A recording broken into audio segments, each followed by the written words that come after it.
sou a professora Patrícia Fontes, esse é o meu sinal, estou com a intérprete de Libras Eunice Pontes. Nós hoje vamos falar sobre os diferentes recursos pedagógicos e as implicações na sala de recursos multifuncionais. Então é interessante a gente falar dessas possibilidades de trabalho, porque a gente contempla o trabalho individualizado que é feito na sala de recursos, mas a gente também oportuniza a percepção de como esse mesmo recurso pode ser utilizado na sala de aula regular. Então, recursos pedagógicos são todas e quaisquer ferramentas que podem integrar o ambiente de aprendizagem e fazem parte do processo de trabalho para que os estudantes possam aprender, né? Eles têm a finalidade de minimizar as barreiras que impedem o desenvolvimento do estudante. Então, esses recursos, eles têm as mais diversas configurações e as mais diferentes intenções. O que cabe ao professor da sala de recursos multifuncionais é perceber a implicação de cada recurso diante de cada estratégia que foi pensada e que foi construída para o estudante com deficiência. Obviamente que a gente vai considerar as informações que estão no plano educacional individualizado. Então, os pilares pedagógicos para a elaboração e seleção de recursos, quando eu falo de elaboração, é porque é uma das demandas do professor do atendimento educacional especializado configurar material pedagógico. E aí, quando a gente fala da elaboração, é a construção desses recursos e, por conseguinte, a seleção do recurso que vai ser adequado para a especificidade do estudante. Então, a gente fala que é importante a gente perceber o conhecimento prévio que o estudante está trazendo quando a gente elenca, quando a gente escolhe, quando a gente seleciona um recurso. Outro pilar importante é perceber os conhecimentos múltiplos, os conhecimentos diferentes que podem ser explorados, que podem ser percebidos a partir de um determinado recurso. Muitas vezes um recurso dá a possibilidade de contemplar várias estratégias, né, que estão inseridas no trabalho com vários conceitos em vários contextos. Outra coisa importante, que é um pilar significativo quando a gente vai elaborar e selecionar um recurso, é a questão do rigor conceitual. Quando a gente fala de rigor conceitual, a gente está falando da relevância do conteúdo, né, que a gente vai abordar, que a gente vai explorar a partir do recurso que a gente selecionou. Muitas vezes, o recurso é excelente, ele é atrativo, né, ele é estimulante, mas não é significativo para aquele estudante. Muitas vezes, a exploração desse material não vai ser percebida e não vai dar um retorno, não vai ter uma resposta importante em relação ao desenvolvimento que a gente pensou, em relação ao desenvolvimento que a gente estruturou, que a gente pensa como objetivo para aquele estudante. Outro aspecto importante é a autonomia.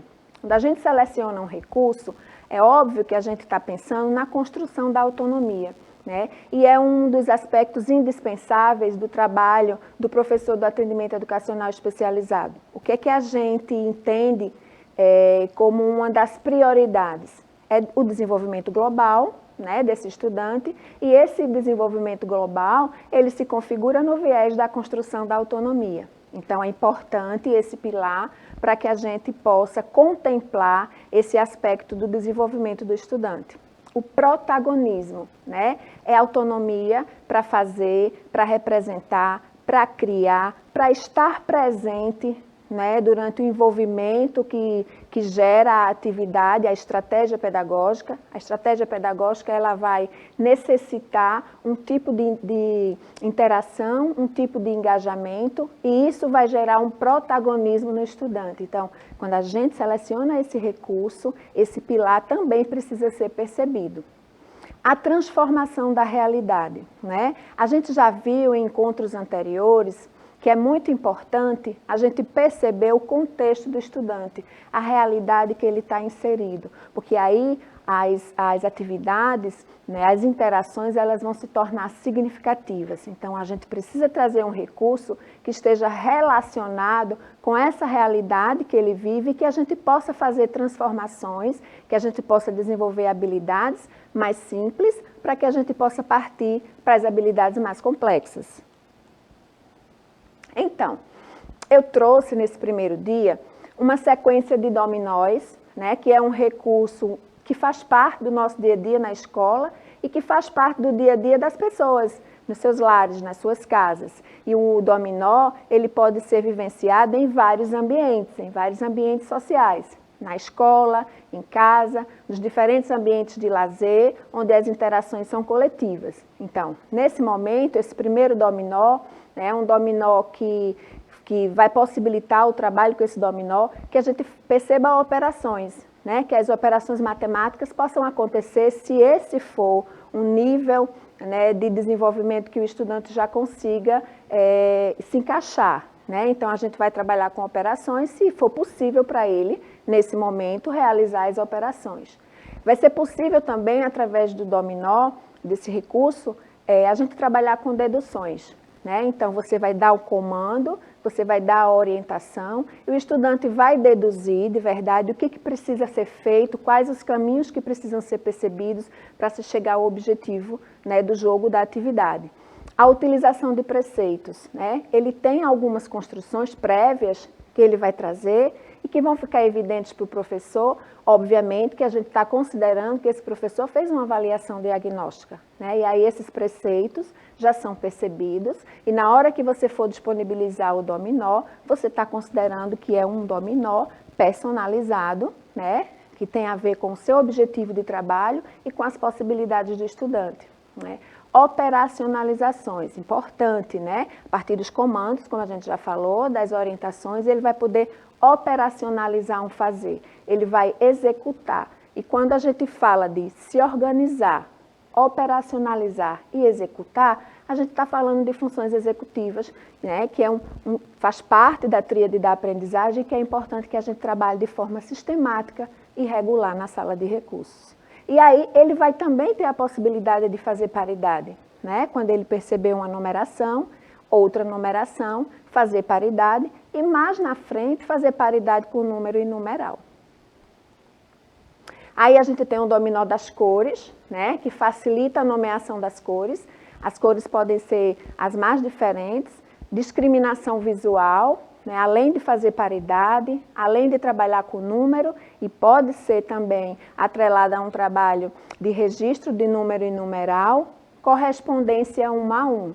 Então, esse dominó das cores, além de explorar, além de possibilitar a aprendizagem, né, das conceituações das cores, você ainda trabalha com discriminação visual, paridade, representação, memória, todo o campo cognitivo e aspectos do campo perceptivo também. Dominó de quantidades em relevo, né? Então, a gente, além de trabalhar com número e numeral, para o estudante que tem uma disfunção sensorial, uma dificuldade sensorial, vai ser possível através do tato, até para os estudantes que têm cegueira também, através do tato, realizar essa atividade. Então, é um recurso importante que contempla diferentes deficiências.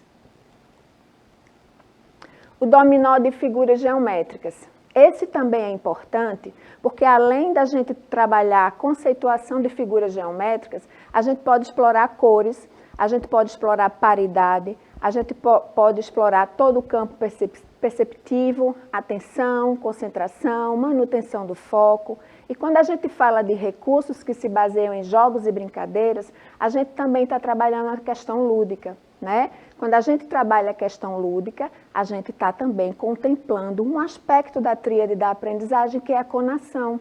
Quando a gente fala de conação, a gente está falando de prazer, a gente está falando de emoção, e a gente atrela a um trabalho lúdico, que é muito significativo para todos os estudantes, e para o estudante com deficiência assume uma importância ímpar.